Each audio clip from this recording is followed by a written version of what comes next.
Chosen only to bear inbred children, the women lived under the darkest curse ever revealed. Hidden within the mist-shrouded valleys of West Virginia's Appalachian Mountains, a generational nightmare unfolded over decades. It would only come to light in the autumn of 1973. Since the mid-1800s, the Blackwood family had established themselves as fixtures in Monroe County. Deep within isolated woodland, miles from the nearest town of Alderson, their sprawling property was nestled. Our investigation begins with Margaret Blackwood. Born in 1952, she was 21 years old when she stumbled into a local doctor's office, carrying an infant with disturbing physical characteristics. What he witnessed that day was recounted to us by Dr. Howard Reynolds, now 87 years old. She seemed terrified. That poor young woman. An unusually shaped skull, facial asymmetry, and seizures were what the child she brought in exhibited. When I began asking standard medical history questions, Margaret became agitated and evasive. Something that haunted me for years was what she whispered before leaving abruptly. "This is what happens to all the children born at Blackwood Hollow." What Dr. Reynolds couldn't have known was that he had just glimpsed the edge of a nightmare spanning generations. After the Great Depression, county records revealed that the Blackwood property had become increasingly isolated. By the 1950s, the family had withdrawn almost entirely from community life, only occasionally appearing to purchase supplies. What happened next was described by former Sheriff Thomas Miller, who served Monroe County from 1968 to 1982. After that doctor reported his concerns, we began investigating. What we discovered at that property still disturbs me to this day. 3 generations were living in a compound of sorts, with strict hierarchical rules. How they treated the women in the family was the most disturbing aspect. A twisted familial structure had been established by the Blackwood patriarch, Elijah Blackwood, during the isolation of the Depression era, the investigation revealed. For specific purposes, women in the family were designated, with some chosen solely for reproduction with male relatives to maintain the purity of the bloodline. Even after his death in 1962, this practice continued, with his son Jeremiah enforcing these same practices. Devastating was the psychological impact on these women. They were denied education, confined to specific areas of the property, and indoctrinated with distorted religious beliefs that justified their treatment. Due to the genetic complications of consanguinity, the resulting children often suffered severe developmental and physical challenges. If you're not already subscribed to this channel, check now. Subscribe now to uncover the darkest family secrets that society tries to hide. Uncomfortable truths about humanity are revealed by these historical investigations, truths that will change how you see the world. When investigators gained access to their property in late 1973, the true extent of the Blackwood family's isolation became apparent. A self-contained world with its own distorted rules and hierarchy was what they found. The family compound consisted of a main house where Jeremiah lived with select male relatives, and 3 smaller structures where different groups of women and children were housed according to their designated purpose within the family. The discovery of detailed journals kept by both Elijah and Jeremiah Blackwood was most disturbing, documenting their beliefs about bloodline purity and their systematic approach to family reproduction. The devastating consequences were explained by Dr. Elizabeth Harmon, a geneticist who reviewed the case in the early 1980s. One of the most extreme examples of genetic isolation documented in modern America is represented by the Blackwood family case. A catastrophic concentration of recessive genes was created by their practice of close relative unions over multiple generations.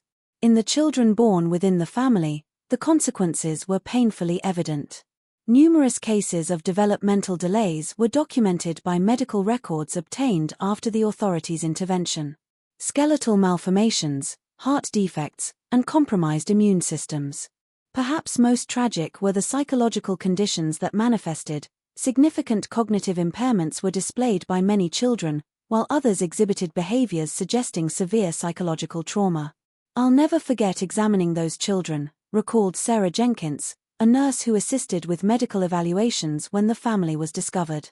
Beyond the physical symptoms, there was something in their eyes, a combination of confusion and profound sadness. They had no concept of the outside world. Years of mistreatment were suggested by the way some of the older ones flinched at every movement. Equally disturbing was the women's situation. A life focused entirely around reproduction was what those designated as bearers were subjected to. Slightly better nutrition than others was what they received, but they were kept in conditions of extreme psychological control. In their early teens, most had begun bearing children, with some having delivered as many as 8 children by their mid-20s. One of these women was Margaret Blackwood, whose visit to Dr. Reynolds had triggered the investigation. As the daughter of Jeremiah's sister, she had been designated as a primary bearer at age 14. A rare moment of resistance in a lifetime of subjugation was what her attempt to seek medical help represented. Context for how such isolation was possible was provided by county historian Walter Brooks. Nearly 200 acres of densely forested land were owned by the Blackwoods. Over 3 miles away was the nearest neighbor, and the family deliberately spread rumors about dangerous hunting traps and unstable ground to discourage trespassers. In that era, with limited communication and a cultural tendency to respect privacy in these rural areas, a family could effectively disappear if they chose to. As the women began to share their experiences, the most heartbreaking aspect of the Blackwood case emerged. After being relocated to a specialized care facility, testimonies were eventually provided by 5 of the adult women, revealing the psychological manipulation used to maintain the family structure. Emma Blackwood, who was 32 when authorities discovered the family, had lived her entire life within the compound. The indoctrination process was revealed in her testimony. From when we were small, they separated us girls. Some were told they would be kitchen women or field women. But those of us with what they called the strong Blackwood features were prepared differently. That our purpose was sacred to carry forward the pure blood was what they taught us. That the outside world was corrupt and would poison our bloodlines was what we were told. Through a combination of isolation, religious manipulation, and punishment, the family maintained control. Confinement in a small outbuilding they called the reflection room was what women who questioned their roles or attempted to resist were subjected to, where they would be kept for days with minimal food until they accepted their purpose. The psychological conditioning was described by Rebecca Blackwood, who was 26 and had given birth to 4 children. They had this ceremony when we turned 13. The men would decide our purpose, and if you were chosen as a bearer, you were given a special pendant, a simple wooden disc with a tree carved into it. To feel proud of this selection, that we were preserving something precious, was what we were taught. It's only now that I understand how wrong it all was. If your heart is breaking for these women who never knew freedom, type "they deserved better" in the comments below. Their suffering is acknowledged by your words, helping to ensure these hidden historical atrocities are never forgotten. Severe was the physical and emotional toll on these women. Nutritional deficiencies, untreated chronic conditions, and injuries consistent with physical mistreatment were what medical examination showed many suffered from. Lasting damage to their bodies had been caused by the repeated pregnancies, often beginning in adolescence and continuing without adequate recovery time. Beyond the physical trauma, these women suffered complex psychological damage, noted Dr. Catherine Powell, a psychiatrist who worked with the women. They had been raised in an environment where their entire identity and self-worth were tied to reproduction. When removed from this context, many experienced a severe identity crisis. They had no concept of individual choice or autonomy. How the family structure perpetuated itself was perhaps most disturbing. As guides responsible for teaching and conditioning younger girls for their future roles, older bearer women were eventually reassigned. A system where victims became unwitting participants in continuing the cycle of mistreatment was created by this. The most complete testimony was provided by Margaret Blackwood, whose courage in seeking outside help ultimately led to the family's discovery. I knew something was wrong when my 3rd child was born with severe problems. The older women told me it was because I hadn't been pure enough in my thoughts, but I'd seen the same problems in other children. When my sister's daughter died at just 4 months old with similar symptoms, something broke in me. I waited for my chance and took my youngest to find help. A disturbing ideological framework that had evolved over generations to justify their practices was revealed by the investigation into the Blackwood family. A leather-bound book titled The Preservation, which detailed the family's beliefs and rules, was discovered by law enforcement in Jeremiah Blackwood's quarters. The doctrine appeared to have originated with Elijah Blackwood during the 1930s, who combined distorted religious concepts, misunderstood genetics, and a response to economic hardship into a twisted philosophy. Passages claiming that the Blackwood lineage possessed special qualities that would be diminished through mixing with lesser bloodlines were contained in the book. The timing is significant, explained historical researcher Martin Davidson. Rural communities like Monroe County were hit particularly hard by the Great Depression. Farms that had been in their families for generations were lost by many. Evidence suggests Elijah Blackwood was deeply affected by seeing neighboring families forced to leave their ancestral lands. An extreme form of self-sufficiency and isolation was what his response was to create. A rigid hierarchy within the family was established by the doctrine.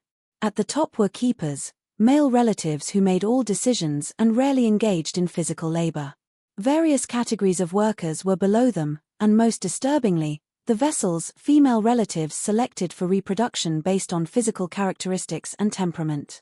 Detailed rules for maintaining this system were contained in the book, including instructions for identifying suitable vessels among female children, methods of indoctrination, and even a calendar system for managing reproductive cycles. A profound dehumanization at the core of the family structure was revealed by the clinical, detached language used to describe human beings. Parallels to other closed groups were noted by Professor Elaine Richards, who studied cult behaviors in isolated communities. What makes the Blackwood case particularly disturbing is how they created a complete alternative reality. Unlike many cults centered around a charismatic leader, this was a multi-generational system that had become self-sustaining. No concept that their reality was abnormal was how each generation was raised. The extent of the family's preparation for maintaining isolation was discovered when authorities arrested Jeremiah Blackwood, then 51 years old, and 3 other adult male relatives. The property included extensive food storage facilities, workshops for repairing equipment, and even a small classroom where children were taught a heavily altered version of history and science designed to reinforce family doctrine. Perhaps most chilling were Jeremiah's final words upon arrest. "You think you're saving them, but you're destroying what took generations to perfect," were the words recorded by Deputy James Wilson. "The outside world is the real abomination.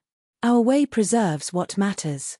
Shock waves through West Virginia were sent when the Blackwood case finally reached court in 1974, and it eventually gained national attention. Multiple charges related to their treatment of family members were faced by Jeremiah and 3 other male relatives. Due to the unusual nature of the case and the era's limited legal framework for addressing such situations, prosecutors relied primarily on charges of unlawful imprisonment, child endangerment, and various abuse statutes. The victims' limited ability to function in mainstream society and their deep indoctrination complicated the legal proceedings. Many still viewed their abusers as protectors and struggled to understand why their way of life was considered wrong.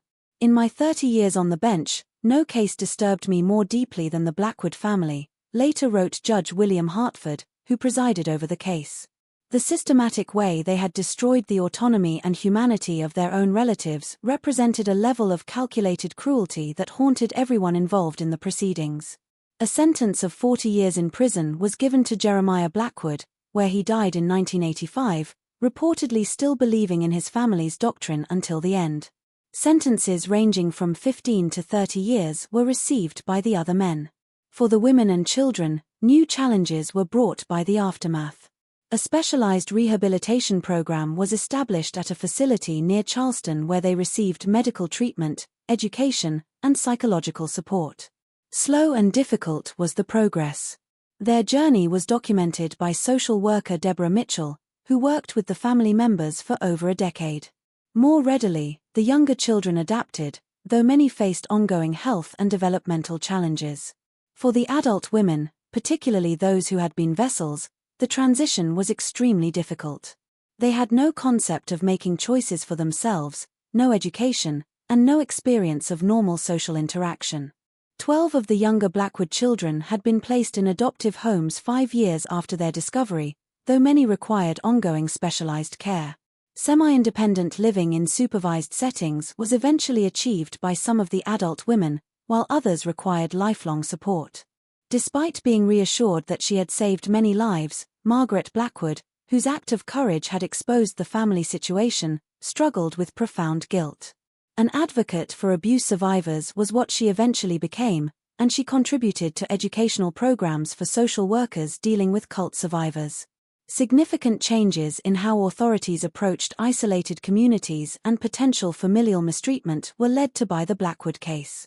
New protocols for monitoring remote properties where children might be present were implemented by West Virginia, and training programs were developed to help social service workers identify signs of similar situations. Due to tax delinquency, the property itself, with its dark history, was eventually seized by the county. After debate about what should be done with the land, officials decided to demolish all structures and allow the forest to reclaim the area. Today, nothing remains of the Blackwood compound except overgrown foundations hidden beneath decades of forest growth. As a final note to this disturbing chapter in American history, this reflection was offered by Dr. Powell, who continued to work with survivors until her retirement in 1997. The Blackwood case reminds us how fragile human dignity can be when isolation and distorted belief systems take hold. Yet, it also shows the remarkable resilience of the human spirit. Meaningful lives were eventually built by some of those children born into unimaginable circumstances. That represents a victory over the darkness that was intended to define them. If you've watched until this point, it's because you connected with this powerful story. Leave a comment saying, "I watched until the end," so I can get to know you and understand who truly appreciates the important historical investigations on this channel.